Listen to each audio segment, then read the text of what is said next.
아담이 가장 행복한 순간이 언제일까요?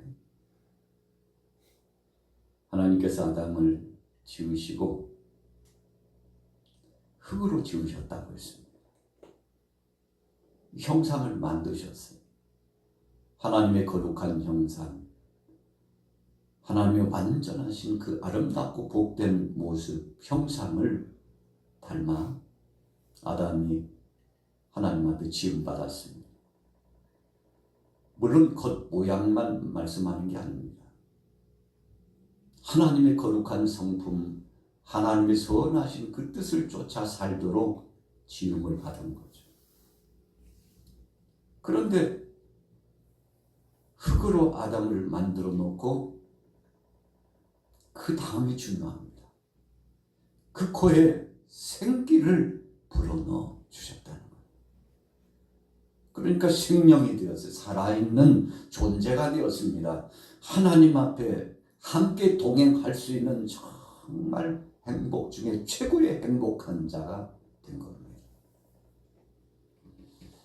만약에 형태만 만들어 놓고 생기를 불어넣지 않았다면 아담이라고 하는 존재는 참 그 의미 자체가 희석되는 겁니다. 그런데 생기를 불어넣어 주셨어요. 우리 사람이 인생을 살아가면서 어머니 그 태 속에서부터 조그마한 생명의 씨앗이 출발하잖아요. 10달을 채웁니다. 그리고는 아이가 태어나는데 참 기가 막힌 작품이에요.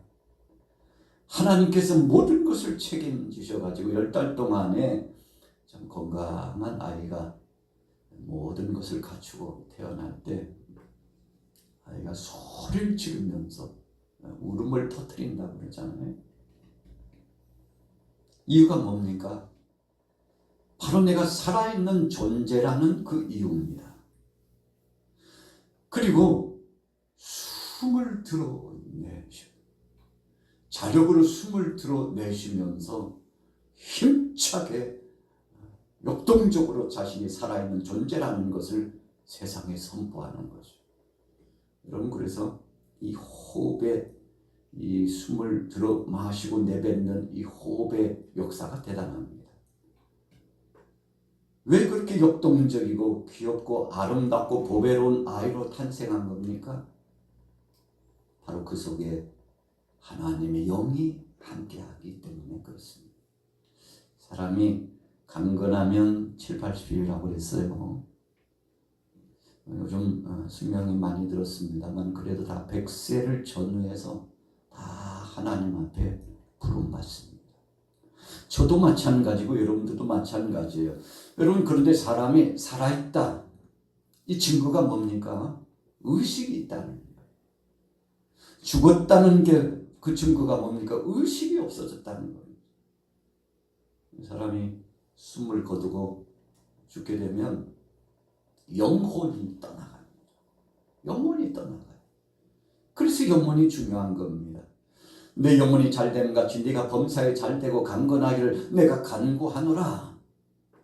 여러분, 이와 같은 아주 귀한 말씀을 선포해 주신 것은 우리 육체의 이 겉은요, 장막집이라고 그러는데, 육신의 장막집이라고 그러는데, 겉이 뭐 아무리 아름답고 건장하게 생겼어도 그 영혼이 잘못되면 그 사람의 삶은 이미 아주 피폐해집니다.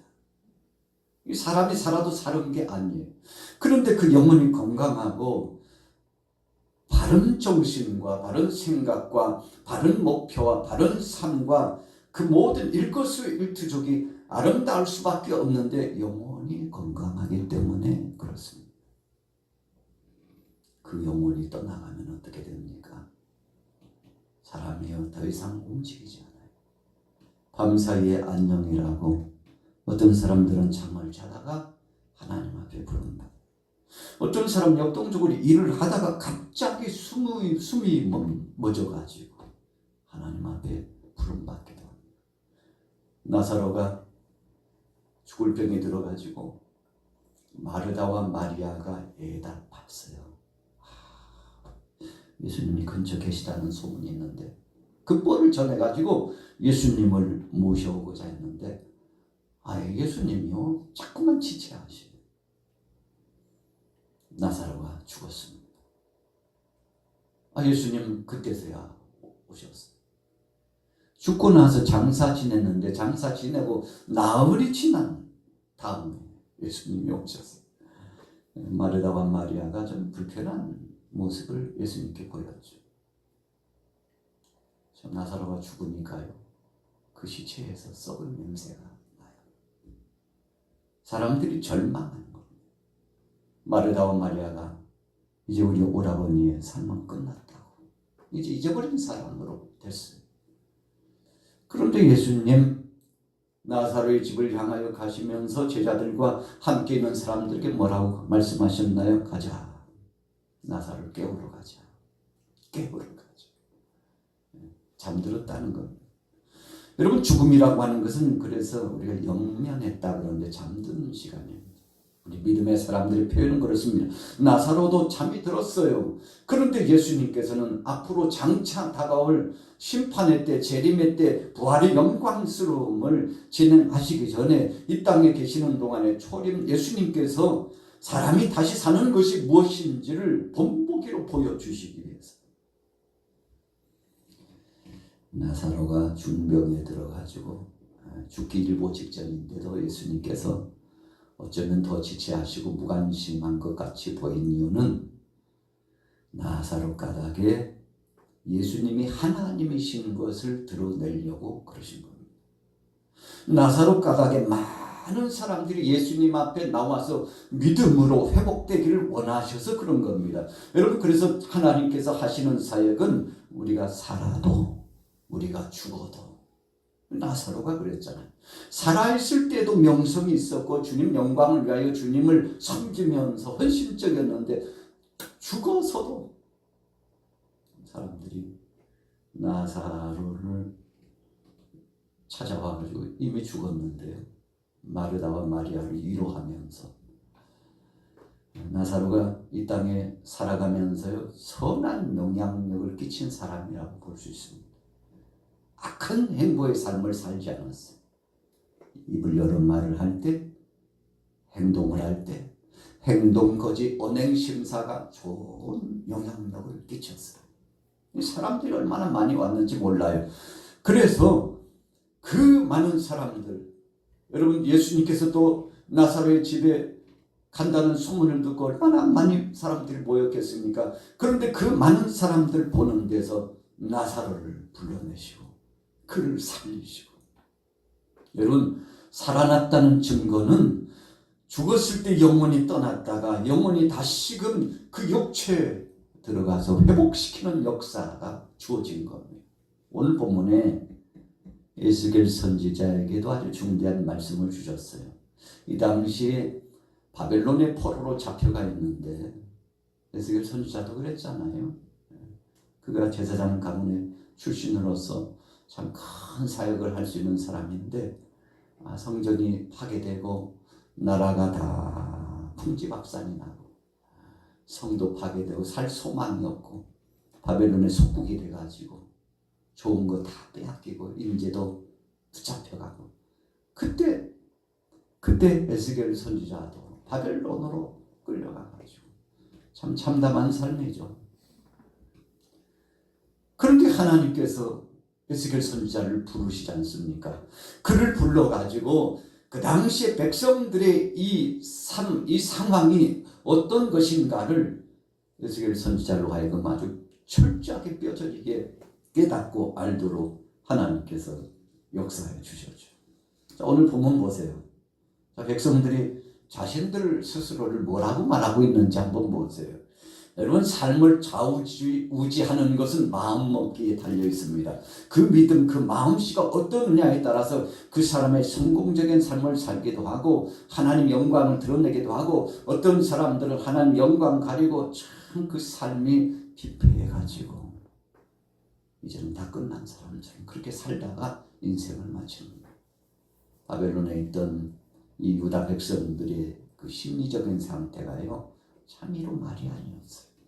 오늘 본문에 드러나 있지 않습니까? 11절 자, 10절에서 11절 같이 한번 읽어보겠습니다. 에스겔서 37장 10절 11절 시작.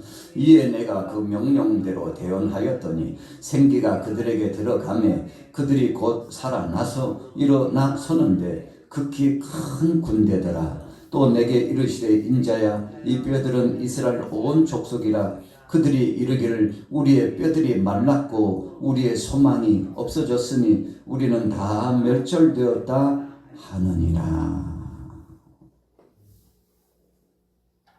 하나님께서요 우리 사람들의 소리를 다 듣고 계십니다.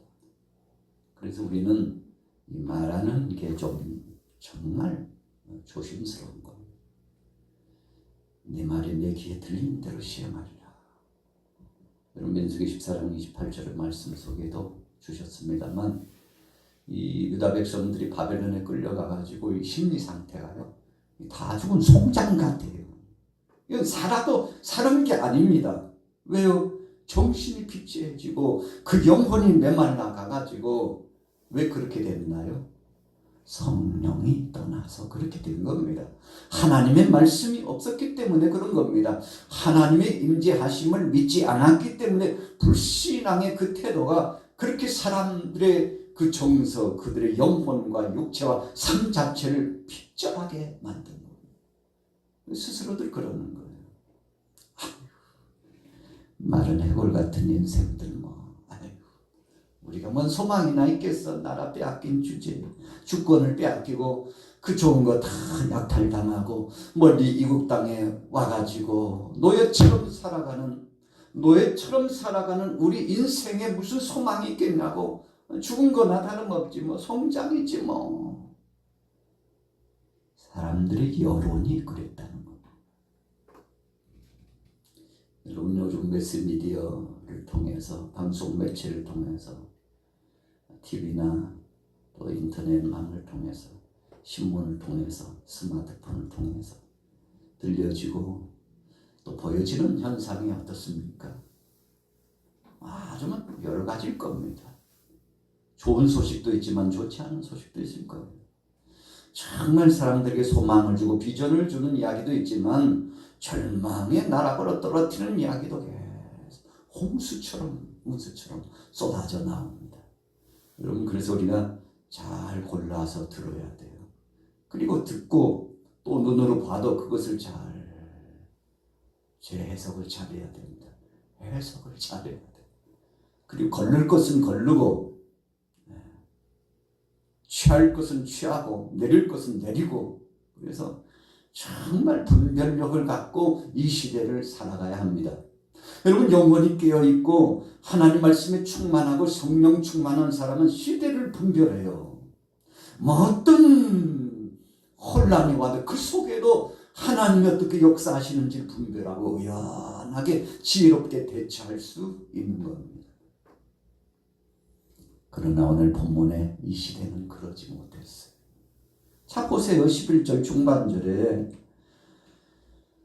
우리의 뼈들이 말랐고 우리의 소망이 없어졌다. 이제 다 끝났다는 거예요. 여러분 그때 하나님 아버지의 마음이 얼마나 아프셨겠습니까? 여러분 우리의 부모들이 자녀가 힘있게 역동적으로 막 힘바람이 나가지고 재롱도 부리고 귀염둥이처럼 이렇게 생활을 하면 부모가 볼 때 부모도 역시 보람이 있구나. 내가 저 자녀들 때문에, 저 새끼들 때문에, 저 아이들 때문에 내가 일하는 보람이 있고 사는 목적이 있지. 여러분 그래서 우리 부모들은 자녀 보는 맛에 살죠. 어렸을 때는 어렸을 때대로, 성년이 돼서는 성년이 돼서도, 중년, 노년이 돼서 다 늙었어도 그 자녀는 여전히 부모가 볼 때는요 사랑스럽고 귀엽고 어여쁘고 기대감이 있고, 그 자녀를 보면서 삶의 의미를 찾는 부모의 심정 아니겠습니까? 하나님께서도요 이 유다 백성들을 보면서 얼마나 마음이 아프신지. 그래서 바벨론을 들어가지고 유다 백성을 치시긴 쳤지만 책직막대기를 들어가지고 이 죄 많은 인생들, 우상숭배와 하나님 없이도 살 수 있다고 방자히 행하는 이 자녀들을 깨달을 만큼 때리시고자 바벨론을 들어서 때리셨죠. 북이스라엘은 아수를 들어서 채찍하시고 때리셨어요. 그래서 북이스라엘은 아수르에 의해서 멸망당하고 남유다는 이 바벨론에 의해서 멸망당했는데, 그래도 아버지의 마음이요, 이게 마음이 아니에요. 우리가 부모가 자녀들을 강력하게 훈육하고 나면 속상하죠. 그렇지만 자녀가 잘 되기 위해서 그렇게 한 겁니다. 여러분, 그래서 사랑에 매가 없는 자녀는 사생자에 불과합니다. 죽은 거나 다름없다고 성경에 그렇게 말씀하잖아요. 사랑하기 때문에 강력하게 훈육을 하고, 혼낼 때는 혼내고, 사람으로 덮을 때는 덮고, 약을 발라주기도 하지만 회초리를 찰싹 때리는 이 강력한 훈계가 필요한 거죠. 이 백성들이 이제 우리 인생 끝났구나 했는데, 하나님께서 그때 에스겔 선지자를 부르신 겁니다. 에스겔, 이리 와봐. 골짜기로 데리고 가시더니 저기 좀 놔라, 저기요. 하나님, 이게 왜 마른 뼈들이 이렇게 산을 이루고 있는데, 아니 왜 이런 것을 저에게 보여주시냐. 에스겔아, 이 마른 뼈가 살겠느냐? 살아날 수 있겠냐고 하나님이 에스겔 선지자에게 묻습니다.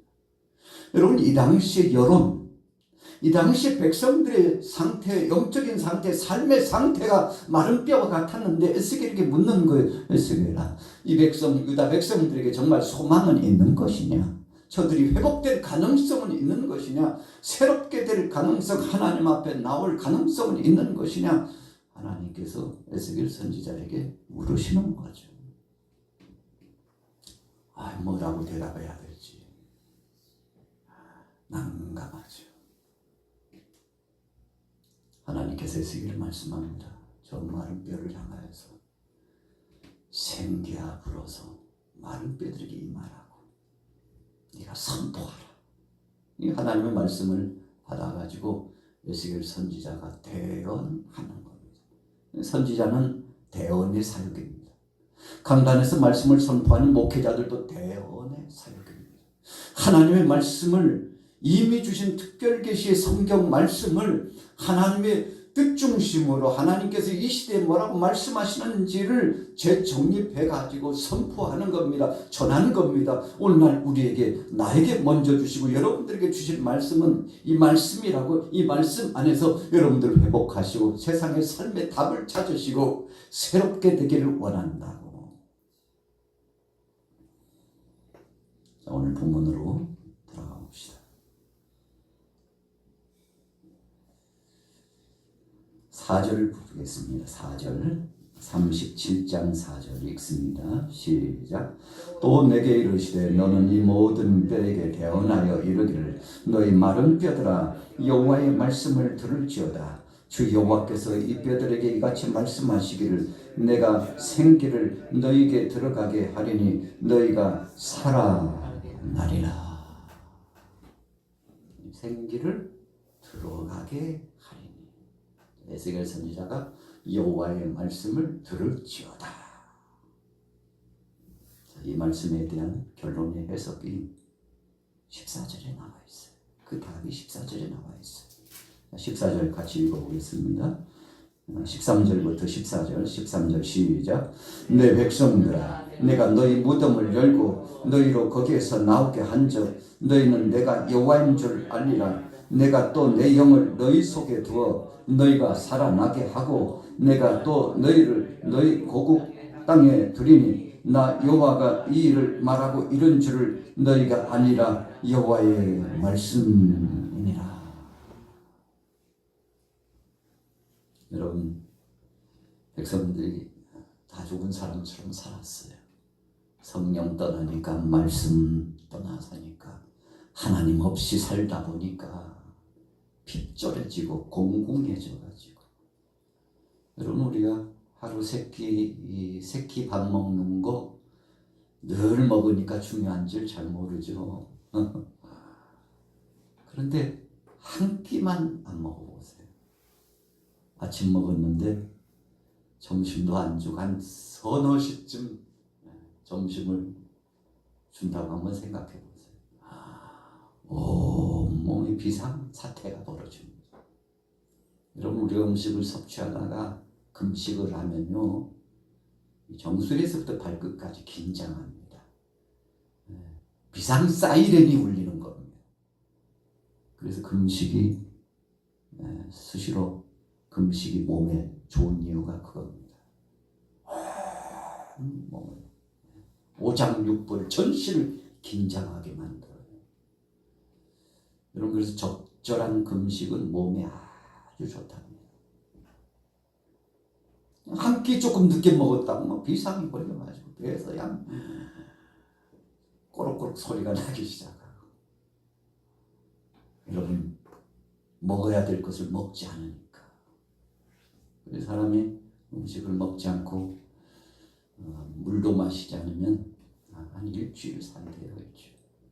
물을 마시면 더 훨씬 오래 더 산대요. 그동안에 그럼 어떻게 사느냐?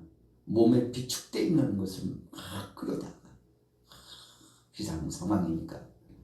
그러니까 비상 상황이 나타나면요, 엄청나게 일사불란하게 우리가 움직이잖아요. 우리 육체도 마찬가지입니다. 오늘 이 백성들이 먹어야 될 걸 먹지 않았으니까 어떤 상태입니까? 죽은 겁니다. 하나님 말씀 없이, 하나님이 공급하시는 그 은혜 없이 살다 보니까 다 죽은 송장됐다 이겁니다. 그런데 하나님께서 성령의 역사를 통해서 하나님의 은혜를 선포해 주시고 하나님의 말씀을 전해주는데, 오늘 에스겔 선지자가 그랬잖아요. 4절 후미에 보니까 너희 마른 뼈들아 여호와의 말씀을 들을지어다. 들으라 이거예요. 받으라 이겁니다. 믿음으로 접수하라는 겁니다. 아멘 하라는 것입니다. 하나님이 하셔야 된다고 고백하고 주님의 은혜를 사모하고 나가라는 겁니다. 그 다음에는 주님이 책임져 주신다는 사실이죠. 바벨론에 있었던 이 백성들이 얼마 지나고 나서 선지자의 말을 듣고 정신을 바짝 차리죠. 그리고는 하나님의 은혜를 사모하고, 그 다음부터는 저들이 회막을 짓죠. 회막을 지어놓고 회당을 지어놓고 회당을 짓죠. 회당을 지어놓고 거기서 모입니다. 성전은 파괴되고 없지만 회당에서라도 모여가지고 영적 상태의 재정비를 하는 겁니다. 여러분, 그래서 회당의 유래는 바로 바벨론 포로 시절부터 출발이 된 거죠. 우리가 교회에서 예배하기도 하지만 교회 밖에서 야외에서 할 때는요, 거기에서 또 자리를 깔고 우리가 성삼위 하나님의 이름으로 예배하면 하나님께서 함께 임재하시잖아요. 어떤 때는 예배당에 오지 못하면 집에서라도 상을 펴놓고 성경 놓고, 오늘 이 시간에도 인터넷 방송을 통해서 함께 동참하시는 분이 있잖아요. 여러분, 이것이 중요한 겁니다. 믿음으로 귀를 열고 마음을 열고서 받아 먹고 영의 양식을 충족하는 것이 너무너무 중요한 겁니다. 여러분, 그냥 한 달에 한 번 교회 나올까 말까, 일주일에 한 번 성경 털고 하나님 말씀 들을까 말까 하는 사람에게 어떻게 믿음이 생기고 여러분 정상적인 신앙생활이 되겠습니까? 될 수가 없는 겁니다. 여러분, 그래서 우리가 십계명에도 안식일을 기억하여 거룩하게 지키라. 예수님은 공생의 3년 동안에 새벽마다 새벽 기도를 하셨어요. 어떤 때는 밤새 철야 기도를 하셨어요. 왜 그렇게 하신 겁니까? 본을 보여주신 겁니다. 공생애를 시작하실 때 광야에 가셔서 40일 동안 금식 기도부터 하셨어요. 이유가 뭡니까? 이렇게 해야만이 세상을 이기고 마귀를 이기고 우리 속에는 도전적인 육신의 소욕, 안목의 정욕, 이 세상 자랑을 이길 수 있다는 겁니다. 여러분, 그래서 우리는 늘 채우지 않으면 곰핍해집니다. 오늘 하나님께서 큰 뜻을 가지고 백성들에게 채워주기 위해서. 그래서 오늘 14절 말씀에 내 영을 너희 속에 두겠다. 사울 왕이 성령 떠나니까요, 그 삶이 참 눈뜨고는 못 볼 만큼 포악한 자가 되고 정신 착란증이 걸리잖아요, 나중에. 그래서 막 야유하고요. 이건 사람이 살아있는 게 아니에요. 죽은 사람 방불한 그런 삶을 사울 왕이 살잖아요. 그런데 다윗 보세요. 하나님께서 그에게 기름을 부으시고 그 다음에 성령이 충만하게 되었다고 했어요. 예수님께서 제자들에게 지상명령을 주시면서 마지막에 유언처럼 말씀하셨죠. 사도행전 1장 8절에 오직 성령이 너에게 임하시면 너희가 권능을 받고 예루살렘과 온 유다와 사마리아 땅 끝까지 이르러 내 증인이 되리라.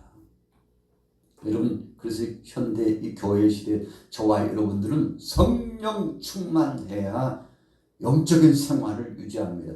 그 성령 충만한 사람하고 성령 충만하지 않는 사람하고는 얼굴빛도 다르고 말도 달라요. 생각도 다릅니다. 삶의 목적이 달라요. 오늘 여러분처럼 깨어있는 믿음을 가진 사람들에게는 성령님이 오셔서 충만히 역사하시는데 오늘 여러분 행복한 줄로 믿습니다.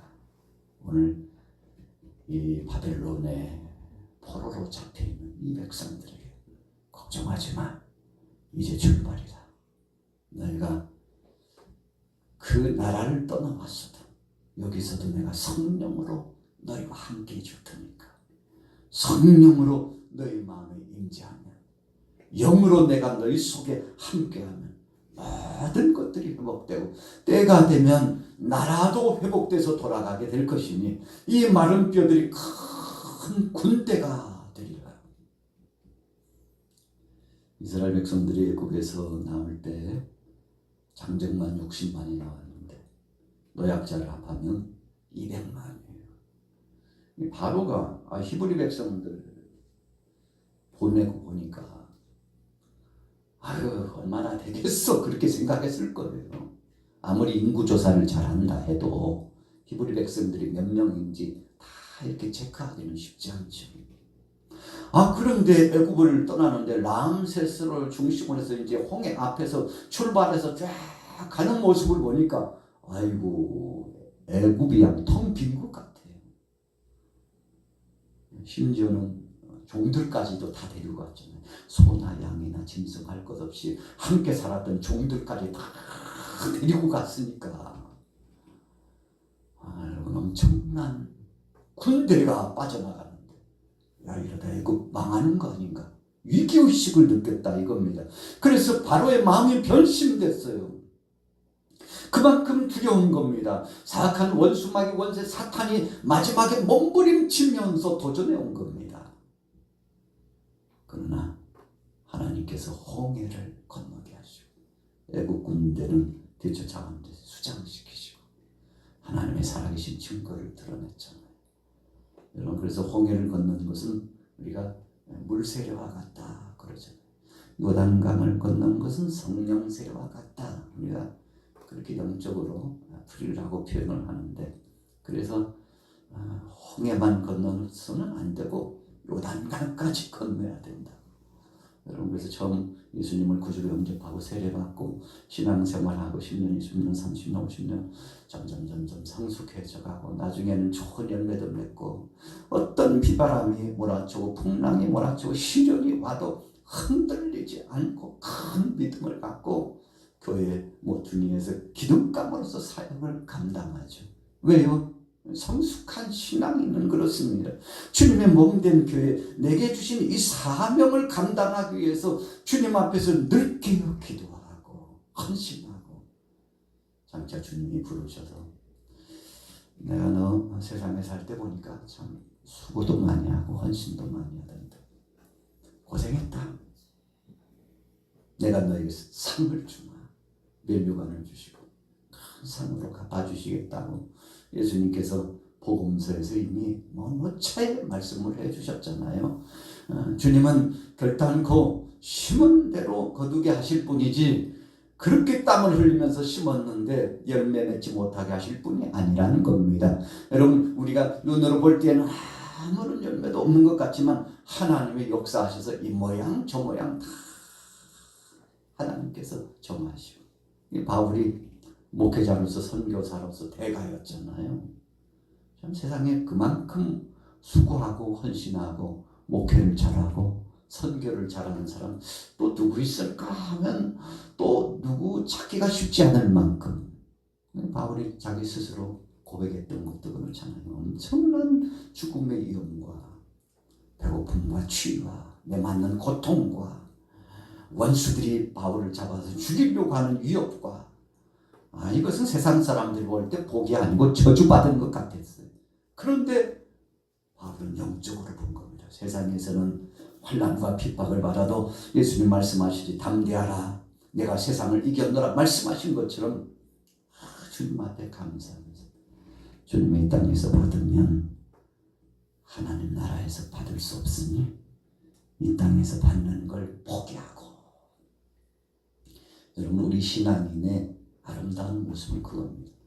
이 땅에서 뭔가 받으려고 하면요 그때부터 시험에 들고, 이 땅에서 뭔가 대가를 기대하려고 하면 그때부터요 마귀 유혹이 뻗쳐오고요 이 모양 저 모양. 그런데 다 내려놓고 주님 앞에 가서, 오늘 주님이 다 기억하시고 아시니까 우리 주님이 다 보셨는데 우리 주님이 다 기억하고 계시는데 우리 주님 앞에 가서 받을 상을 고대하니까 기대가 되고, 주님 혹밤에 혹낮에 언제 오십니까? 주님 오시기 전에 죽음을 맞이한다면 찬송하며 가겠고, 이 땅에 신앙생활하다가 주님 오시면 마라나타 아멘 주 예수여 어서 오시옵소서 고백하겠사오니 주님 영광과 찬양을 받으시옵소서. 자, 오늘 본문의 핵심 내용을 너희 속에 두리라. 14절 다시 한번 읽어보고 마치겠습니다. 14절 시작. 내가 또 내 영을 너희 속에 두어 너희가 살아나게 하고 내가 또 너희를 너희 고국 땅에 두리니 나 여호와가 이 일을 말하고 이런 줄을 너희가 알리라. 여호와의 말씀이니라. 하나님의 의도가 담겨져 있어요. 성경을 읽다 보면요 하나님의 의도성이 이렇게 흘러 빨간 색연필로 쫙 줄을 치는 것처럼 보이는데, 오늘 하나님의 의도가 여기 있죠. 14절 후미에 나 여호와가 이 일을 말하고 이런 줄을 너희가 알리라. 내가 했다는 것을, 내가 다 책임졌다는 것을 너희가 알리라. 이런 참 기가 막히잖아요. 교회 역사도 마찬가지, 우리 양화교회도 마찬가지. 지금까지 지내온 것 주의 크신 은혜라. 주님이 지금까지 함께 하셨는데 앞으로도요 일사천리로 주님이 함께 하실 것을 생각하니까 너무나 감사하고, 여러분들 가정도 마찬가지입니다. 우리가 우리 힘으로 살아온 게 아니고 주님이 다 해주셔서 이렇게 됐다는 것을 기억하는 사람은요 일어나도 감사, 누워도 감사, 무슨 일을 만나든지 감사. 오늘 여러분들이요 오늘 저녁은 성탄 저녁입니다. 어떤 교회들은 오늘 저녁에 다 모여가지고 성탄 발표, 축하 발표를 하고 교회가 그냥 시끌벅적 안 좋게가 아니라 너무 즐거워가지고 시끌벅적. 우리 내일 일부 예배에 바로 진행하죠. 여러분 너무나 감사한 것은 예수님이 이 땅에 오셨다는 사실, 그분이 다시 오신다는 사실을 기억하면서 오늘 여러분들 믿음으로 승리하시기를 예수님의 이름으로 축원합니다.